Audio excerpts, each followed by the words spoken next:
Okay, let's take a look at your side-by-side with Greinke here and see what it looks like. So I want to start you both off at the same point in your delivery. So let's kind of speed this one up a little bit till he starts to lift his foot up, and then because he's doing basically a leg lift as well. So here's the beginning of his leg lift. Let's get to the beginning of your leg lift. Okay, so I think it's about the same. So I'm going to lock you both in together, and then I'll click along and we'll just see kind of what happens with the speed of that, okay?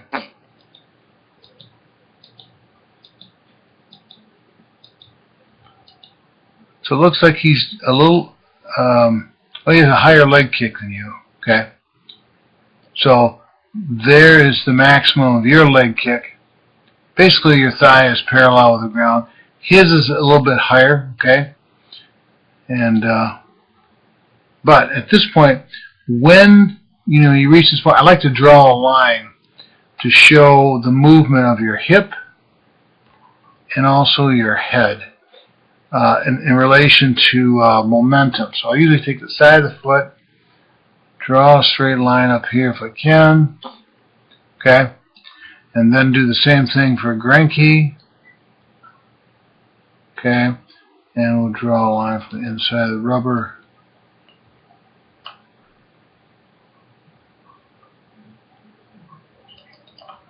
Okay, well, it might be just a little bit crooked, but anyway, let's see what happens. As his leg starts to come down, he starts leaning into home plate, trying to get his momentum started. And then once his hands break, then his back leg kicks in, and then once he lands, it's that separation between shoulder and hips that is sort of the third focal point of power. Okay, so let's watch what happens as your leg comes down. Okay, and as his leg comes down, you'll see that his head and his hips are moving away from the line, whereas for you, you're kind of staying there, and if anything, your head is now further behind the back line. Okay?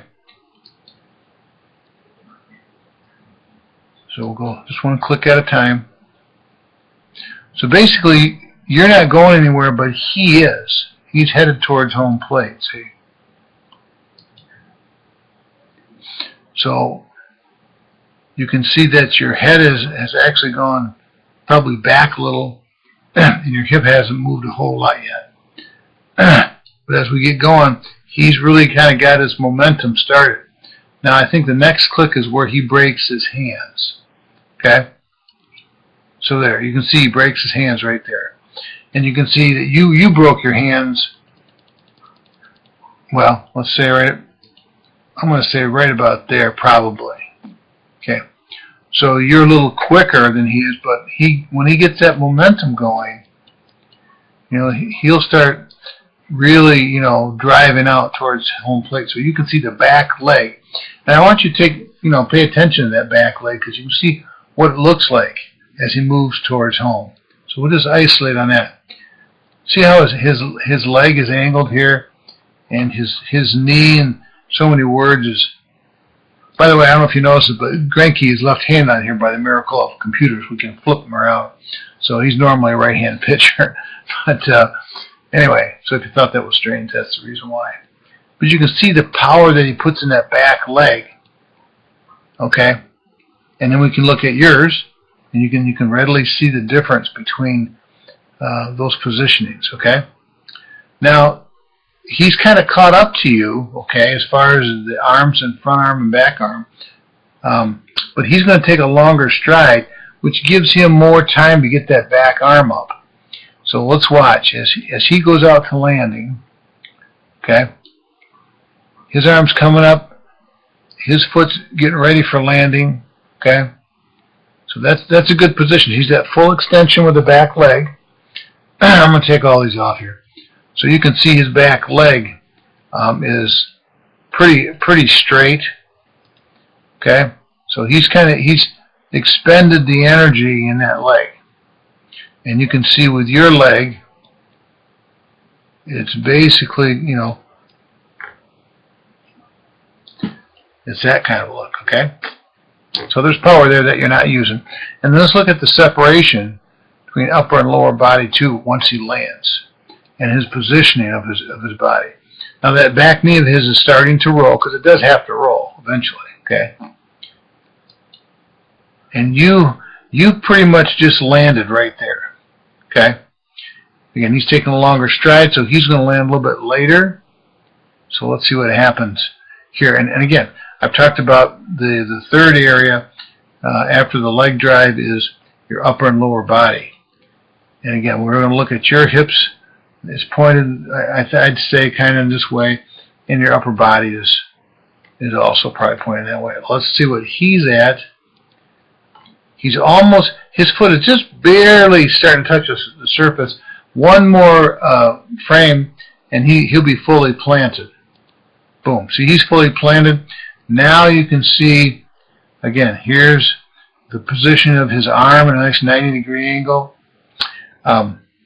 You can see also that his legs are in a good position, from his hip to his knee, from his knee, you know, to his ankle. His stride is probably the length of his stride right here is, I'm going to say that's close to his height if we go out to the ball of his foot. Okay?